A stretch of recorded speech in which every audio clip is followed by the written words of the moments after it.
హుదత్ తుపాన్ విశాఖ వైపు దూసుకొస్తోంది. పశ్చిమ మధ్య బంగాళాఖాతంలో ప్రస్తుతం ఇది స్థిరంగా కొనసాగుతోంది. విశాఖకి 350 కిలోమీటర్ల దూరంలో పెను తుపాను కేంద్రీకృతమై ఉంది. ఇది క్రమంగా పశ్చిమ వాయువ్య దిశగా కదిలి మరో 12 గంటల్లో తీవ్ర పెను తుపానుగా మారే అవకాశం ఉందని విశాఖలోని తుపాను హెచ్చరికల కేంద్రం తెలిపింది.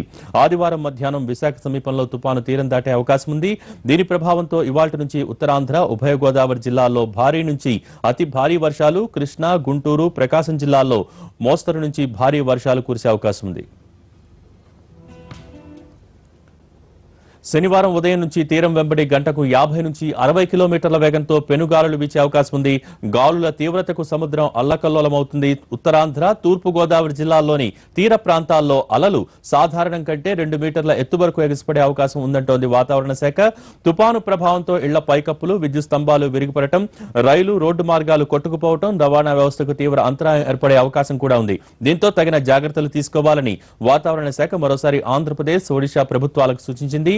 కళింగపట్నం, భీమునిపట్నం, విశాఖపట్నం, గంగవరం, కాకినాడ, మచిలీపట్నం ఓడరేవుల్లో 3వ నెంబర్, కృష్ణపట్నం, నిజాంపట్నం ఓడరేవుల్లో 2వ నెంబర్ ప్రమాద హెచ్చరికలను జారీ చేశారు. తుపాను విపత్తు కారణంగా వాటిల్లే నష్టాన్ని సాధ్యమైన తగ్గించేందుకు ప్రభుత్వం పూర్తి స్థాయిలో అప్రమత్తమైంది. ప్రభావిత 4 జిల్లాల్లోనూ మంత్రులు ఎప్పటికప్పుడు సమీక్షా సమావేశాలు నిర్వహించి క్షేత్రస్థాయిలో తగిన చర్యలు తీసుకునేలా ఆదేశాలిచ్చారు.